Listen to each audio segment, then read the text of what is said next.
जिज्ञासु मित्रों, बहुत बहुत अभिनंदन है आप सभी का दिव्य सृजन में।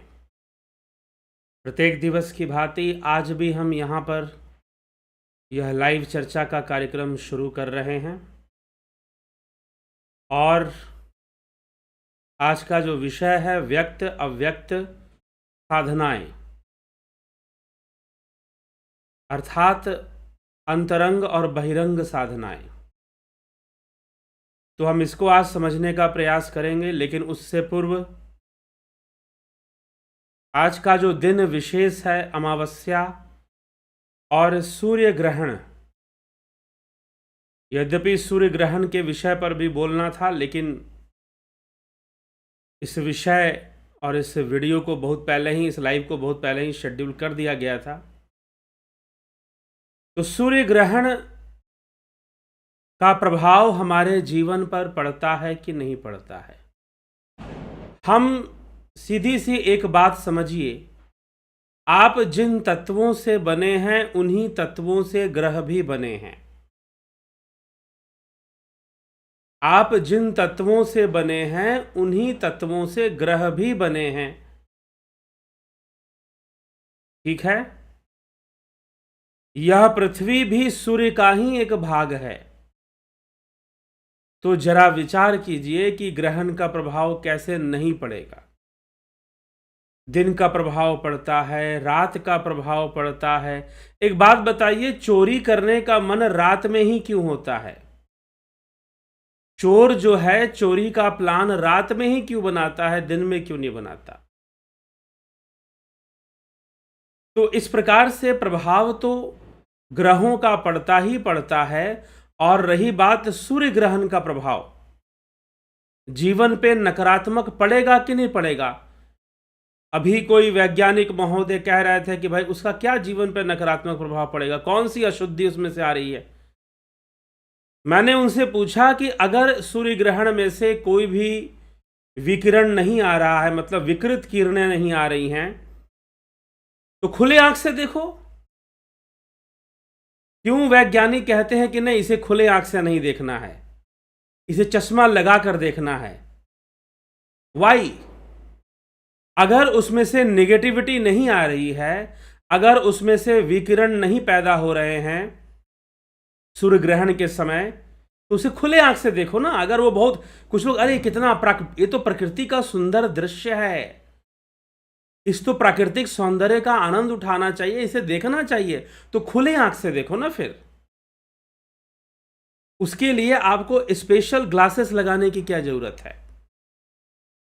स्पेशल चश्मा लगाने की क्या जरूरत है? फिर नहीं जरूरत पड़नी चाहिए।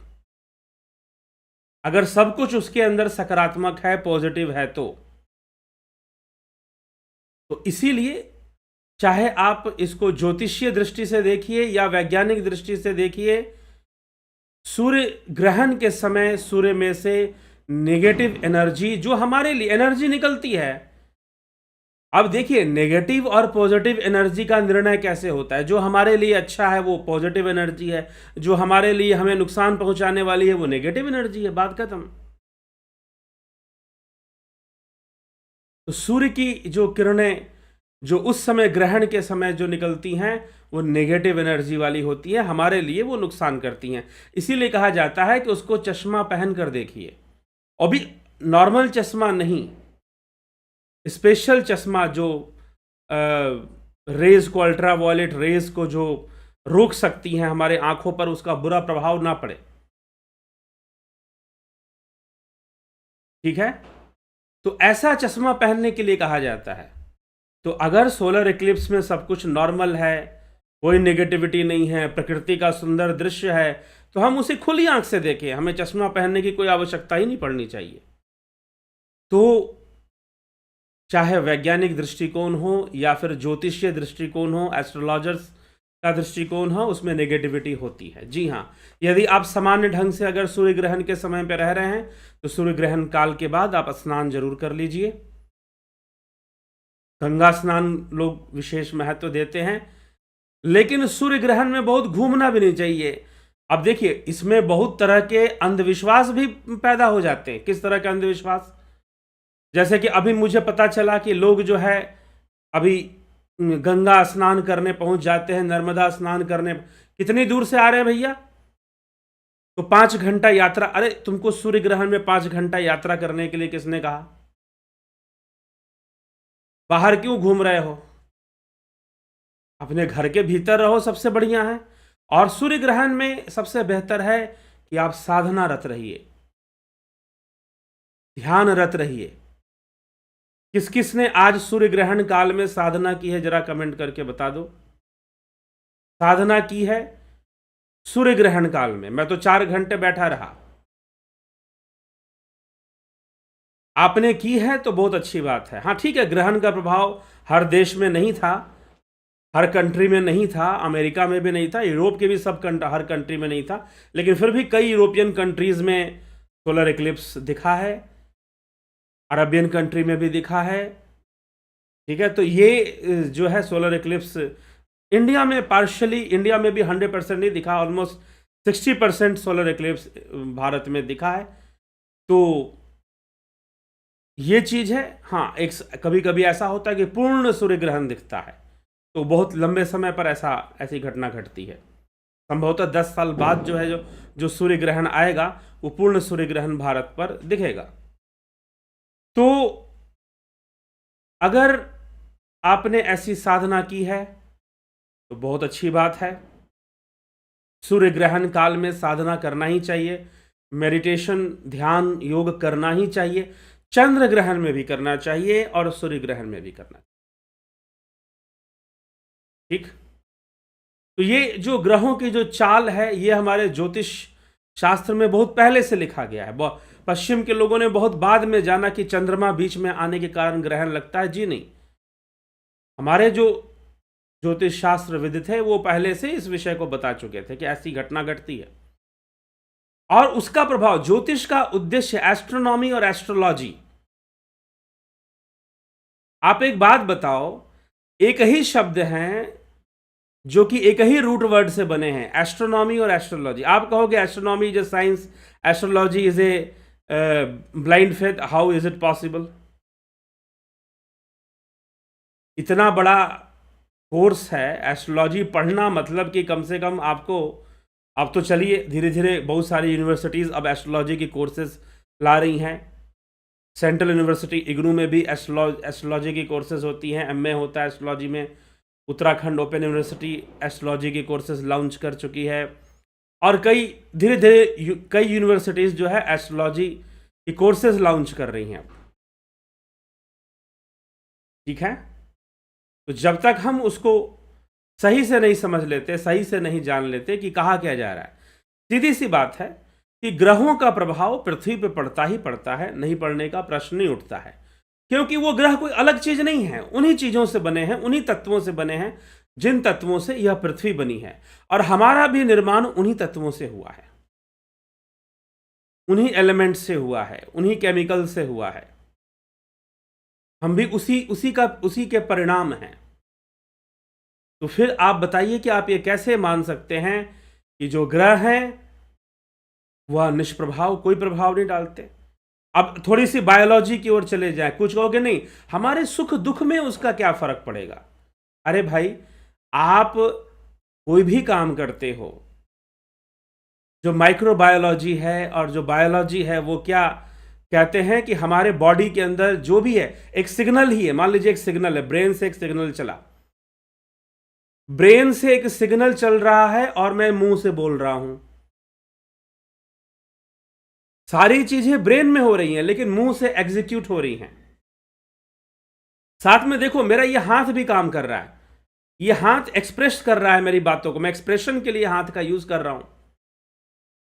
तो आप बताओ ये कैसे हाथों को मैं यूज कर रहा हूं? ब्रेन से एक सिग्नल चलता है, ब्रेन से एक सिग्नल चलता है, मेरा अपना ब्रेन ये डिसाइड कर रहा है कि मेरी हाथ इधर जाएगा कि इधर जाएगा, मैं मुख से क्या बोलूंगा। तो जो ब्रेन से जो सिग्नल चल रहा है वो किस फॉर्म में चल रहा है? तो न्यूरोबायोलॉजी कहती है कि ये केमिकल्स के फॉर्म में चलता है। जो सिग्नल्स हैं वो केमिकल्स, आयोन्स और इंपल्स के फॉर्म में ट्रैवल करते हैं। केमिकल्स होती हैं, उनके आयोन्स होते हैं, मोस्ट ऑफ कैल्शियम आयोन्स के बारे में बताया जाता है, ठीक है, जो हमारे मस्कुलर न्यूरोमस्कुलर सिस्टम है, हमारा जो नर्व सिस्टम है और जो मसल्स जिससे अटैच होती हैं, केमिकल्स चलते हैं। तो आप एक बात बताओ, क्या वो केमिकल्स इस दुनिया के प्रभाव से अलग हैं? क्या एक सांप का जहर न्यूरोटॉक्सिन जो होता है, स्पेशली करेट, जो इंडियन करेट सांप होता है, जिसके काटने से भारत में सबसे ज्यादा लोग मरते हैं, करेत सांप, तो उसके काटने से क्या होता है? आपका पूरा न्यूरो सिस्टम जो है वो ब्लॉक कर देता है, ब्रेन की एक्टिविटीज को वो सीज कर देगा। तो न्यूरोटॉक्सिन होता है उसमें, कुछ कुछ जो है ब्लड को क्लॉट कर देगा। अगर कोबरा काट लेगा तो ब्लड को क्लॉट करता है और हार्ट अटैक क्रिएट कर देता है, ठीक। तो अगर वो केमिकल नहीं होता तो कैसे? तो ये सारी चीजें अगर हम गहराई से देखें तो क्या वो केमिकल्स ग्रहों के प्रभाव से अलग है? जो वाइब्स आ रही हैं, जो वाइब्रेशंस क्रिएट कर रहे हैं, ग्रह जो है मूव करते हैं ना, मूव करते हैं। जब इलेक्ट्रिक चार्ज मूव करता है तो क्या करता है? मैग्नेटिक फील्ड क्रिएट करता है।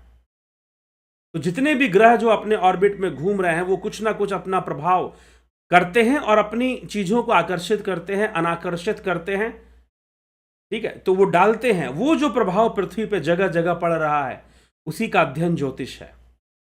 According to time and place, किस समय में और किस जगह पर ग्रहों की स्थिति क्या है, तो उस जगह पर ग्रहों का फल क्या होगा, ग्रहों का प्रभाव कैसा होगा, वही ज्योतिष है। तो भारत देश में जो ग्रहण काल था उसी का प्रभाव होगा मुख्य रूप से। यह 4:30 बजे से लेकर 6:09 में, इतने देर में 4:29 टू 6:09 में पूरा इंडिया कवर हो गया था। वही मुख्य रूप से भारत देश में उसका असर था। अलग अलग शहरों में कुछ अलग अलग समय था, कहीं 45 मिनट का समय था, कहीं 1 घंटे का समय था, कहीं 15-20 मिनट का ही समय था। बिहार के अंदर और भी कम दिखा था, और नॉर्थ ईस्ट के राज्यों में तो दिखा ही नहीं सूर्य ग्रहण, क्योंकि छोटा सा चंद्रमा है सूर्य के सामने, कितना उसको ढकेगा? तो जितना उसने ढका, जहां जहां ढका वहां वहां दिखा, तो वहां वहां वो नेगेटिविटी जाएगी, वहां वहां वो जाएगी। तो उस समय उसका ध्यान रखना चाहिए, ठीक है। हम कोशिश करें उसके नेगेटिव रेज से हम बचें, और हम जो है उसके बाद हम स्नान आदि क्रिया कर लें तो अच्छी बात है। भोजन उस समय ना करें तो अच्छा है, ठीक है। और उसके बाद हम भोजन कर ले, नए तरीके से भोजन बना के कर ले। होटल का भोजन यूज ना करें सूर्य ग्रहण में।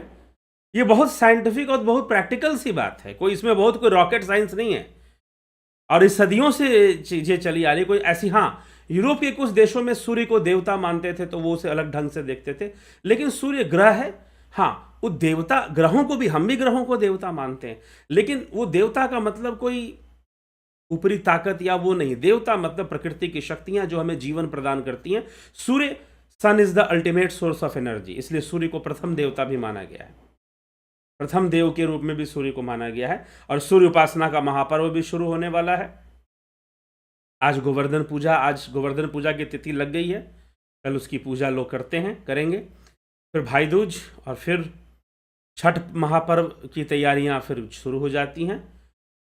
तो इस तरह से ये लगातार बहुत लंबी श्रृंखला चलती है पर्व त्योहारों की। लगभग धनतेरस से प्रारंभ होती है, और ये अगर हम गिने तो लगातार 5 होती हैं। फिर एक दिन गैप कर कर छठ महापर्व का भी कार्यक्रम शुरू हो जाता है, 1 या 2 दिन ज़्यादा से ज़्यादा। तो इस प्रकार से हम इसको समझने का प्रयास करें तो सही होगा। और ये सूर्य ग्रहण का प्रभाव पड़ता ही पड़ता है। साधना करना ही सबसे उचित है। शांत होकर बैठ जाइए कमरे के अंदर, साधना आप कर लीजिए। कभी बहुत उत्सुकता है तो वो जो चश्मा आता है खरीद लीजिए, कभी देख लीजिए। नहीं तो कोई ऐसी चीज़ नहीं है कि बार बार देखा जाए। मैंने एक बार वो जो चश्मा आता है देखने के लिए, उससे देखा था, मुझे नहीं लगा कि कोई बहुत बार बार देखने की चीज़ है, कि बड़ा क्रेज जिसका बढ़ाया जा रहा है, देखो देखो, ठीक है। अगर इतनी ही अच्छी चीज़ है तो खुली आंखों से देखो, चश्मा लगाने की क्या ज़रूरत है, ठीक है। तो थोड़ा सा इसका हमें वो रखना चाहिए, मन को इसमें शांत रखना चाहिए। अनेक प्रकार से नकारात्मक चीज़ें आ सकती हैं, चंद्र ग्रहण में भी ऐसा ध्यान रखना चाहिए। 8 नवंबर को चंद्र ग्रहण लगेगा। ठीक है, तो साधना उसमें जरूर करें। तो चलिए आगे हम बढ़ते हैं, अपने विषय को आगे बढ़ाते हैं। और अगला विषय समझिए कि ये कोर्स, फिलॉसफी का जो कोर्स है, आप उसे जरूर कोशिश कीजिए ज्वाइन करने का। सबसे सस्ता कोर्स है यह। अब तक जितने भी कोर्सेज हमारे चैनल पर चलती हैं उनमें से सबसे सस्ता कोर्स है यह, और बहुत नॉलेज बढ़ाने वाला कोर्स है। कोई भी कर सकता है इसको, जिन्होंने ध्यान योग कोर्स किया है उन्होंने भी, जिन्होंने नहीं किया है उन्होंने भी। लेकिन इतना जरूर ध्यान रखें कि जब आप कोर्स अगर यूट्यूब पे ज्वाइन करते हैं तो आप जो है हमें जरूर व्हाट्सएप मैसेज कीजिए, जरूर व्हाट्सएप मैसेज कीजिए कि हम जो है हमने कोर्स ज्वाइन किया है, अपना जिस नाम से ज्वाइन किया है और जो ईमेल आईडी है आपकी, व्हाट्सएप मैसेज के माध्यम से आप हमें बताइए। ठीक है, तो बड़ा अच्छा रहेगा। ये कोर्स की जो वीडियोस हैं वो व्हाट्सएप, देखिए आप एक्चुअल में membership is a simple, YouTube के अनुसार जो मेंबरशिप प्लान्स होते हैं वो एक सिंपल सपोर्ट होता है, वो सिंपल डोनेशन होता है। एक जो मेंबरशिप्स जो चलाई गई हैं यूट्यूब में, मेंबरशिप प्लान, वो फॉर ऑनलाइन कोर्सेज स्पेशली नहीं चलाई जाती हैं, क्योंकि यूट्यूब ऑनलाइन कोर्सेज को चलाने का कोई बहुत अच्छा प्लेटफॉर्म नहीं देता है जहां पर 1-to-1 इंटरेक्शन हो सके। वो होता है आपको जूम ऐप पर होता है या गूगल मीट पर होता है। ठीक है, तो वीडियो कॉन्फ्रेंस यूट्यूब पर नहीं हो पाता है सही से। तो इसलिए हमें जो है ये जो कोर्सेज जो हैं, अगर होता भी है तो वो उतना बढ़िया से नहीं चल पाता जितना कि दूसरे ऐप्स पर चलता है। तो इसीलिए चलेगा दूसरे ऐप पर ही, और आपको सारी जो डिटेल्स मिलेंगी वो व्हाट्सएप पर ही मिलेंगी। तो इसका भी आप ध्यान रखेंगे।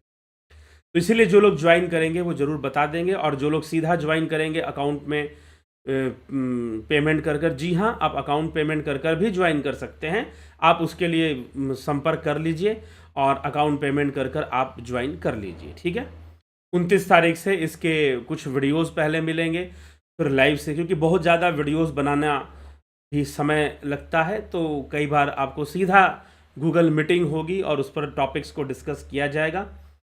ठीक है, आप उसका ज़रूर लाभ उठाएं। तो चलिए आज का जो हमारा विषय है वह है अव्यक्त और व्यक्त साधनाएं। महर्षि पतंजलि ने अव्यक्त और व्यक्त साधनाओं की चर्चा की है, बहिरंग और अंतरंग साधनाओं की चर्चा की है। यहां पर अव्यक्त व्यक्त से कंफ्यूज नहीं होना है। व्यक्त मतलब बहिरंग, अव्यक्त मतलब अंतरंग साधनाएं। लेकिन मैंने यहां पर व्यक्त और अव्यक्त क्यों लिया है, इसके पीछे कारण है। व्यक्त और अव्यक्त साधनाएं मैंने यहां पर क्यों लिख दिया है कि व्यक्त और अव्यक्त साधना रहस्य। वैसे महर्षि पतंजलि ने योग सूत्र में व्यक्त और अव्यक्त शब्द का प्रयोग नहीं किया है, उन्होंने अंतरंग और बहिरंग शब्द का प्रयोग किया है। लेकिन ये जो कंप्लीट कॉन्सेप्ट है, इसको समझने के लिए यदि आप व्यक्त और अव्यक्त को भी समझेंगे तो बहुत अच्छे से ये समझ में आ जाएगा कि अंतरंग और बहिरंग साधनाएं किसको कहा जा रहा है और किस तरह से कहा जा रहा है। वैसे मैंने थोड़ी बहुत चर्चा अंतरंग बहिरंग की पहले भी की है, लेकिन वो अपूर्ण है। सीधा सीधा मैंने आपको बताया है कि महर्षि पतंजलि ने प्रत्याहार तक जो है बहिरंग साधना मानी है। धारणा ध्यान समाधि जो कि विभूति पाद में आते हैं, इनको अंतरंग साधना मानी है। लेकिन बात यहीं पे नहीं रुकती है, बात यहीं पे नहीं रुकती है। महर्षि पतंजलि ने धारणा ध्यान समाधि को बहिरंग भी कहा है। अब आप सोचोगे कि भाई ये कैसे, पहले अंतरंग कह दिया फिर उसी को बहिरंग कह दिया। जी हां, धारणा ध्यान समाधि को उन्होंने अंतरंग भी कहा है और धारणा ध्यान समाधि को बहिरंग भी कहा है। लेकिन किस परिस्थिति में कहा है उसको समझना जरूरी है, उसको समझ लेना जरूरी है। तो किन परिस्थितियों में ये बात उन्होंने कही है, तो उसको हम अंतरंग साधना और बहिरंग साधना वाली बात देखेंगे, कैसे कहा है, किस तरह से कहा है, सूत्र क्या कहते हैं इस विषय में। तो महर्षि पतंजलि अंतरंग और बहिरंग साधना, अब पहले तो यह समझे कि यह नियम से लेकर यम नियम आसन प्राणायाम प्रत्याहार यहां तक की साधनाओं को बहिरंग साधना कहा है। क्योंकि यह बहिरंग क्रियाएं हैं, इसमें कोई संशय नहीं है। अगर कोई व्यक्ति आसन लगाकर बैठेगा या आसन करेगा तो आपको बाहर से पता चल जाएगा कि हाँ भाई यह आसन कर रहा है। यम नियम भी बाहरी क्रियाएं ही हैं, इसमें भी कोई संशय नहीं है, निश्चित रूप से बाहरी क्रियाएं हैं यम नियम। अब यम नियम हो गया, अब आसन भी बाहरी क्रिया है, क्या इसमें तनिक संशय हो सकता है? इसमें भी नहीं हो सकता है। आसन लगाया तो हम कह सकते हैं भाई आसन योगासन कर रहा है, हम देख के कह सकते हैं। प्राणायाम भी बाहरी क्रिया है, श्वासों का संधान कर रहा है, तो ठीक है, बाहर से देख के तो पता नहीं चलेगा, लेकिन जो क्रिया चल रही है वह क्या है? वह तो बाहरी है ना, निश्चय रूप से उसको हम बाहरी मानेंगे, तो वो बाहरी ही क्रिया है। तो बाहरी क्रियाएं, इन क्रियाओं की चर्चा है। अब प्रत्याहार, यह भी एक प्रकार की बाहरी क्रिया, क्योंकि इंद्रियों की दिशा बाहरी होती है और इंद्रियों से ध्यान को हटा लेना, इंद्रियों से ध्यान को हटा लेना,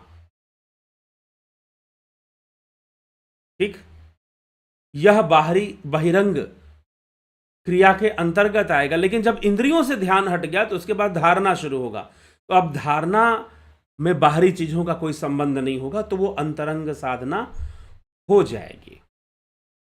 तो महर्षि पतंजलि यही तथ्य यहां पर रखते हैं कि व्रतनंतरंग पूर्वेभ्य,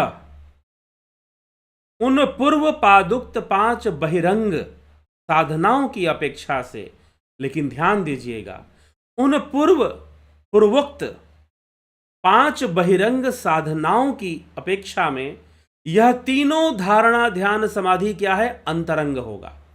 किसकी तुलना से अंतरंग है? अब यहां पर तुलनात्मक चर्चा हो रही है कि जो 5 साधनाएं जो साधन पाद में बताई गई हैं, यम नियम आसन प्राणायाम और प्रत्याहार, उनकी तुलना में धारणा ध्यान और जो समाधि है क्या है?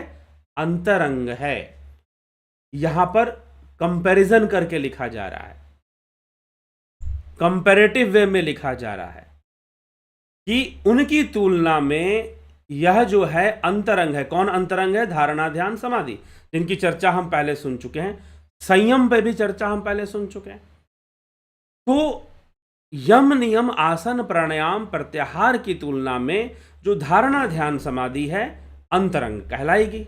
जी हां, लेकिन जब निर्बीज समाधि से तुलना की जाएगी तो महर्षि पतंजलि 8वें सूत्र में लिखते हैं, 3रे अध्याय विभूति पाद में, तदपि बहिरंग निर्बीजस्य, लेकिन फिर भी यह जो धारणा ध्यान समाधि है यह भी बहिरंग है। किसकी अपेक्षा बहिरंग, किसकी तुलना में बहिरंग है? तो निर्बीजस्य, निर्बीज अवस्था की तुलना में, अर्थात निर्बीज समाधि की तुलना में यह बहिरंग है। निर्बीज समाधि की तुलना में यह बहिरंग है। कौन बहिरंग है? धारणा ध्यान समाधि। तो अब महर्षि पतंजलि ने यह 3 बातें, 3 चीजें कैटेगराइज कर दी।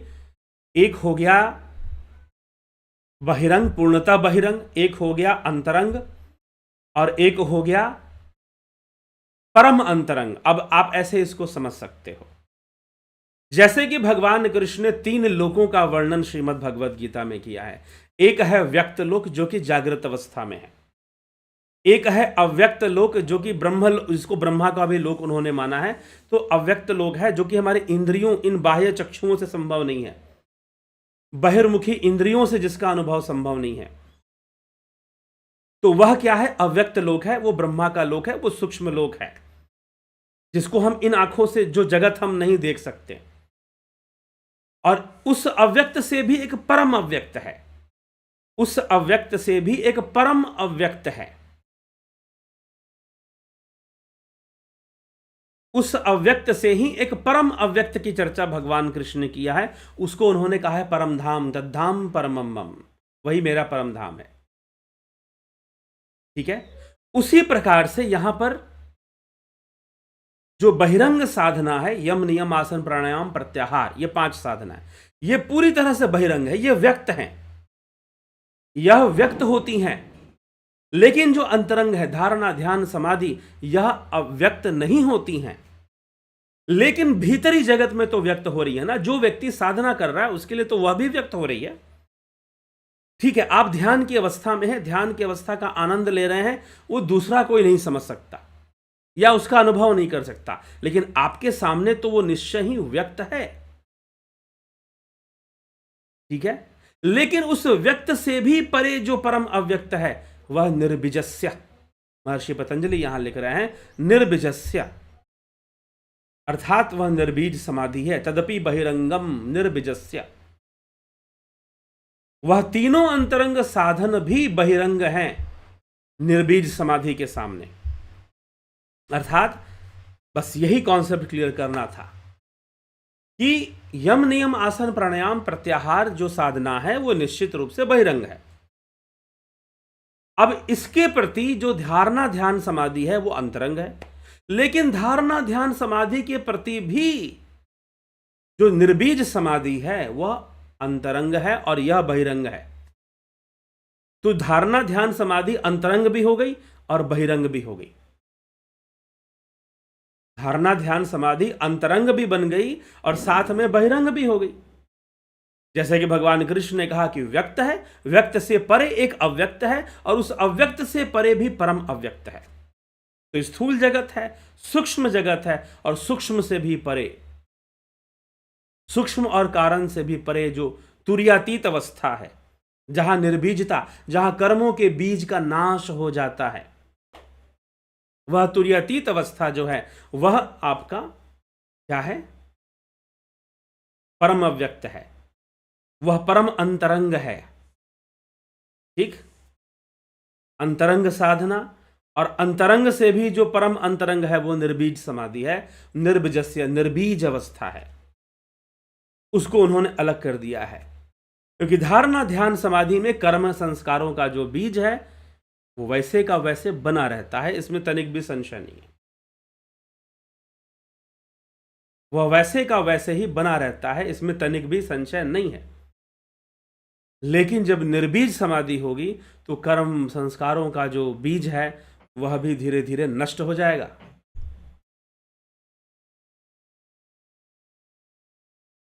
ठीक, तो जो निर्बीज समाधि है वह भी धीरे धीरे नष्ट हो जाएगा। तो निर्बीज में जो कर्मों का, कर्म संस्कारों का जो बीज है वो भी नष्ट होता है, इसीलिए उसे निर्बीजस्य, उसे परम अंतरंग। और वहां पर जब वो अंतरंग हो जाएगा तो उसके लिए, उसकी तुलना में धारणा ध्यान समाधि बहिरंग हो जाएगा। तो यम नियम आसन प्राणायाम प्रत्याहार की, यम नियम आसन प्राणायाम प्रत्याहार के तुलना में धारणा ध्यान समाधि अंतरंग है, लेकिन निर्बीज समाधि की तुलना में धारणा ध्यान समाधि बहिरंग हो जाता है। इसीलिए यह बहिरंग भी हो गया और अंतरंग भी हो गया, दोनों हो गया। खासकर जो विद्यार्थी हैं वो इसको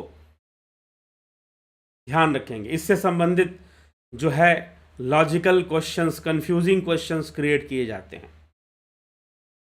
और पूछे जा सकते हैं परीक्षाओं में। तो धारणा ध्यान समाधि अंतरंग भी हो गया और बहिरंग भी हो गया, दोनों हो गया। तो बहिरंग हो गया यह निर्बीज समाधि के लिए, अंतरंग हो गया यम नियम आसन प्राणायाम प्रत्याहार के लिए, 5 अंगों के लिए, जो पहले के जो 5 अंग हैं उनके लिए। तो यह बहिरंग और अंतरंग साधनाओं का वर्णन है। ठीक है, तो पहली जो बहिरंग साधनाएं हैं यम नियम आसन प्राणायाम प्रत्याहार, यह हम धारणा ध्यान समाधि में प्रवेश करने के लिए करते हैं। तो जब हम धारणा ध्यान समाधि में चले जाते हैं तो धारणा ध्यान समाधि का अभ्यास होता है फिर निर्बीज में प्रवेश करने के लिए, निर्बीज समाधि को प्राप्त करने। थोड़ा बहुत मंत्र जाप और ध्यान साधना से हम सूक्ष्म लोक में जा सकते हैं जो कि अव्यक्त है, लेकिन उससे भी परे जो परम अव्यक्त है, जो परम धाम है, उस तक पहुंचने के लिए हमें और अधिक साधना करनी पड़ती है, तो जाकर हम उसमें प्रवेश करते हैं। ठीक है जिज्ञासु, तो इस प्रकार से हमें इस अंतरंग साधना, बहिरंग साधना, इन सभी विषयों को हमें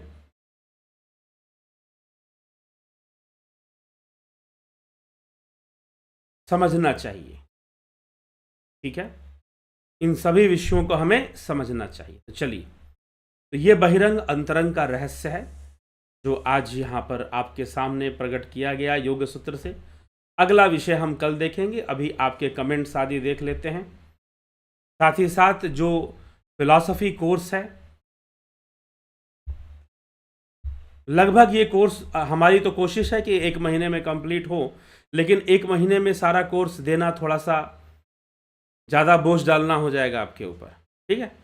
तो यह भी है, तो इसीलिए जो कोर्सेज हैं आपको और लाइव भी चलेंगे। फिर ऐसा नहीं कि हर चीज़ की वीडियो ही आपको मिलेगी, तो अभी ऐसा पॉसिबल नहीं कि हर टॉपिक पर आपको वीडियो दिया जा सके। तो लाइव सेशन भी इसमें चलेगा, तो हम लाइव सेशन भी इसमें करेंगे साथ में साथ फिलॉसफीज़ की, सारे फिलॉसफीज़ की, तो उसमें भी चर्चाएं चलेंगी। तो 1 घंटा 2 घंटे का लाइव सेशन भी बीच बीच में आपको मिलता रहेगा। कुछ टॉपिक्स को हम लाइव सेशन में समझेंगे, कुछ के वीडियोस आपको दिए जाएंगे, ठीक है। तो और समझ सकें आप, सरलता से समझ सकें, आपको सरलता से कॉन्सेप्ट्स क्लियर हो जाए। फिलॉसफी कॉन्सेप्ट बेस्ड चीज़ है, ना कि उसमें बहुत रटना होता है। चीज़ें सही से समझ में आ जानी चाहिए कि भाई ये फलाना व्यक्ति अपनी इस बात से, अपनी इस थ्योरी से ये समझाना चाहता था, ठीक है। तो क्या समझता था और क्या समझाना चाहता था, तो उन सब चीज़ों पर हम एक लंबी और एंशियंट टाइम से हम चलेंगे इसमें। प्री सॉक्रेटिक एरा से, अगर वेस्टर्न फिलॉसफी, दोनों ही कवर होगा, इंडियन वेस्टर्न दोनों ही कवर होगा। इंडियन ज़्यादा एक्सप्लेनेशन के साथ होगा, वेस्टर्न में हम बहुत ज़्यादा डिस्कस करेंगे कंप्लीटली। वेस्टर्न को भी हम जितनी भी मेजर चीज़ें वेस्टर्न में हैं वो सारा डिस्कशन में आएगा, लेकिन उसकी बहुत ज़्यादा डीप में हम जाने की कोशिश नहीं करेंगे, ठीक है। लेकिन होगा डिस्कस सभी, तो सारे टॉपिक्स, लगभग 6 टॉपिक्स आपके वेस्टर्न में हो जाएंगे और लगभग मेजर 9 टॉपिक्स इंडियन फिलॉसफी में होंगे, और उस 9 टॉपिक्स में भी कई टॉपिक्स बनेंगे। तो इंडियन फिलॉसफी में आपको नहीं भी तो 20-22 टॉपिक्स आराम से बन जाते हैं, ठीक है।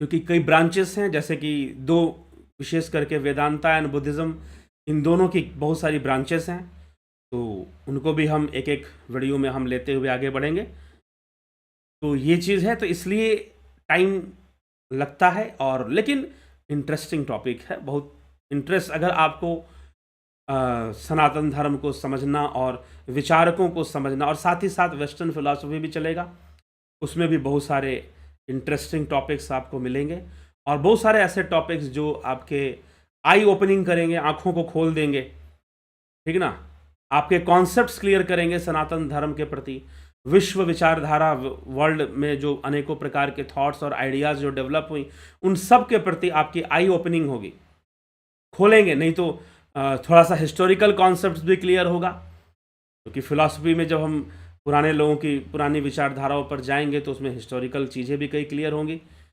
क्योंकि कई बार जब हिस्ट्री व्यक्ति पढ़ता है तो फिलॉसफी नहीं जानता है साथ में, तो उसको जो रियल चेंजेस थॉट्स में आई वो कहाँ से आई, कौन सी बातों ने सबसे ज़्यादा स्ट्राइक किया, प्रभावित किया, लोग नहीं समझ पाते हैं।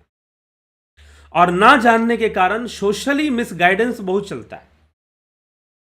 तो आज जितनी भी पॉलिटिकल मिसगाइडिंग है ना, कि आपने सुना कि वहाँ पर नेताजी ने शपथ दिलवा दिया कि भाई हम इसको नहीं मानेंगे, उसको नहीं मानेंगे, कोई बुद्ध के नाम पर कुछ एजेंडा चला रहा है नेता, कोई नेता कुछ एजेंडा चला रहा है, कोई नेता कुछ एजेंडा चला रहा है, कोई नेता प्रवचन दे रहा है कि भाई जिहाद, श्रीमद् भगवद गीता में जिहाद बताया गया है। तो ये जो कॉन्सेप्ट्स हैं ये सारे क्लियर होने जरूरी हैं, ठीक है। इन सब गीता की फिलॉसफी भी हम लेंगे। तो ये एक, हम अगर सुनते जाएंगे, कोशिश रहेगी कि विद इन मंथ ये कोर्स कंप्लीट हो जाए, लेकिन फिर भी इसकी संभावना बहुत अधिक है कि ये बाद में आगे बढ़ेगा, ठीक है। क्योंकि इतना हम क्लियर कर पाएँ इसके लिए काफ़ी हमें टाइम देना पड़ेगा, महीना भर आपको डेली। तो इसीलिए समय को भी ध्यान रखते हुए यह कोर्स थोड़ा लंबा चल सकता है, लेकिन ये सबसे सस्ता भी है। तो इसीलिए आपको 2 महीने के लिए कहा जा रहा है, मात्र 599 पर मंथ।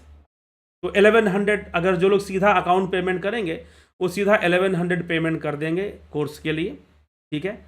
तो नहीं तो आप मार्च मेंबरशिप ज्वाइन कर लीजिए, और नहीं तो कोई टेंशन नहीं लेना है, नहीं ज्वाइन कर पा रहे हैं, आपको थोड़ा सा भी अनकंफर्टेबल फील हो रहा है, मत ज्वाइन कीजिए।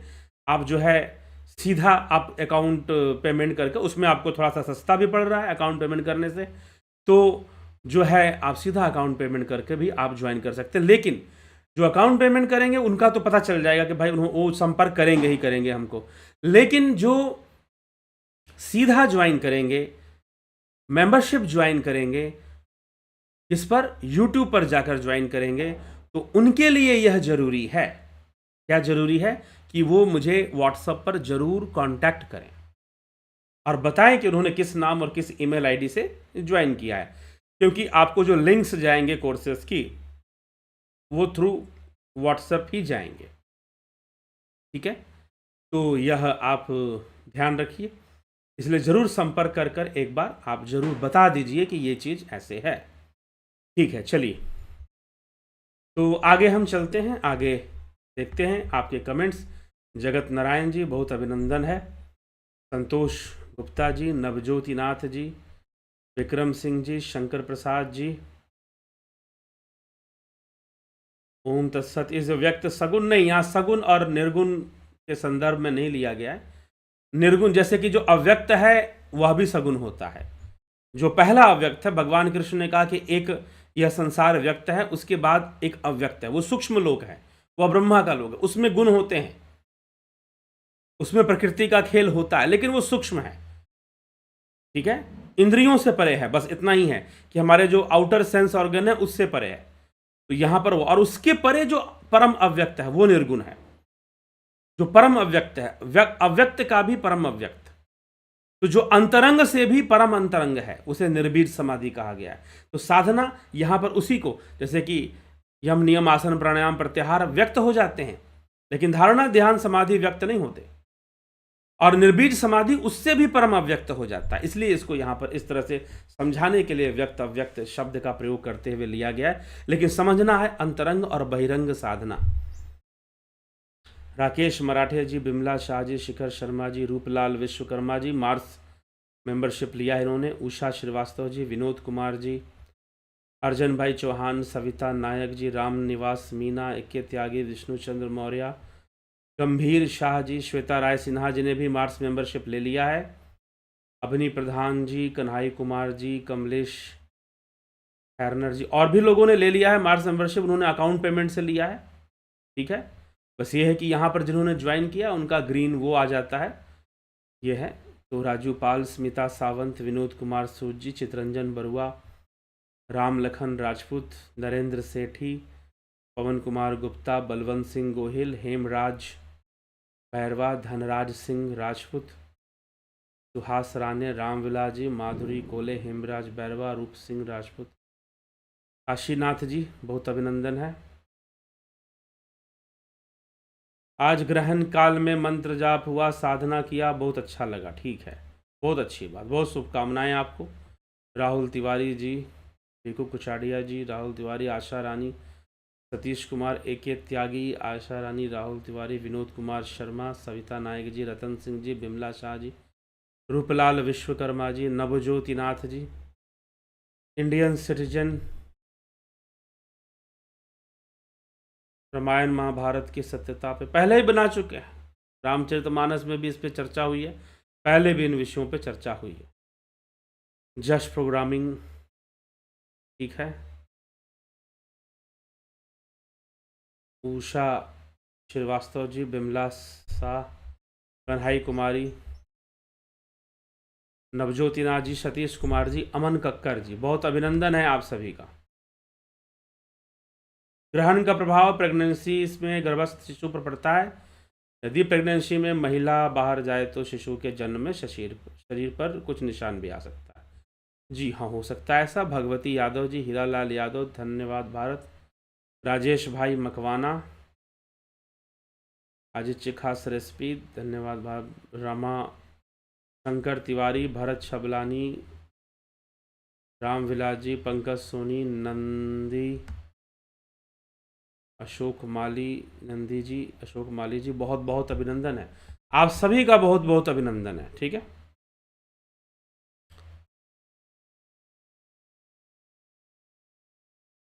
तो चलिए इसी के साथ हम आज के कार्यक्रम को विराम देंगे और 29 तारीख से शुरू होने वाला जो ऑनलाइन फिलॉसफी कोर्स है, आप उसे ज़रूर ज्वाइन कर लीजिए। ठीक है, अवश्य उसे ज्वाइन कर लीजिए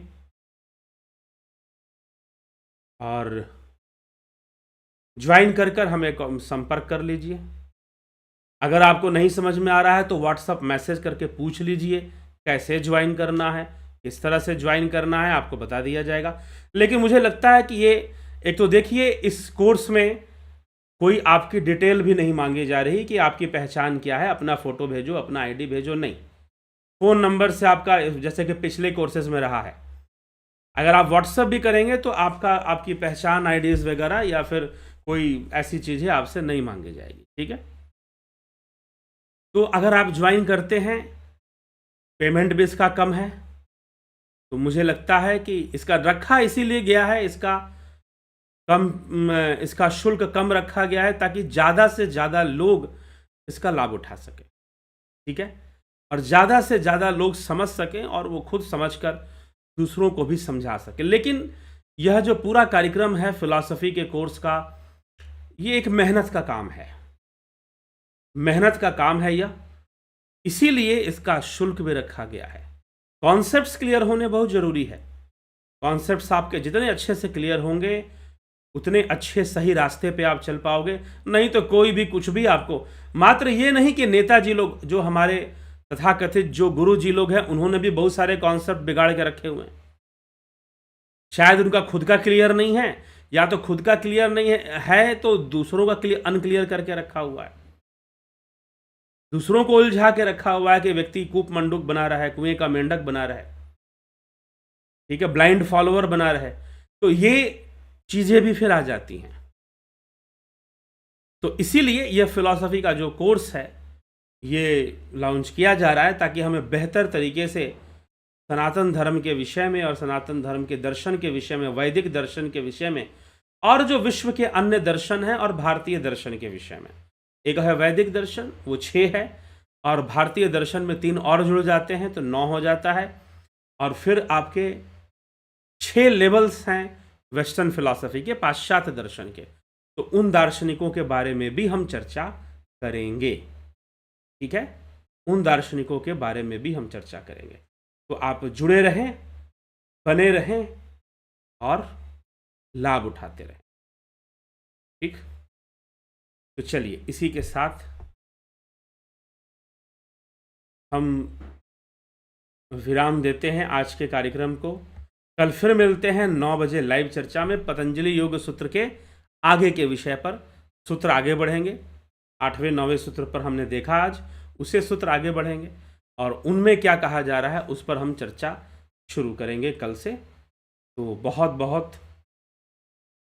बहुत अभिनंदन है आप सभी का, पंकज सोनी, नंदी जी, अशोक माली, सुनिधि पाठक जी, शंकर प्रसाद जी। ठीक है, तो सभी को ओम तत्सत और आप सभी का बहुत बहुत आभार।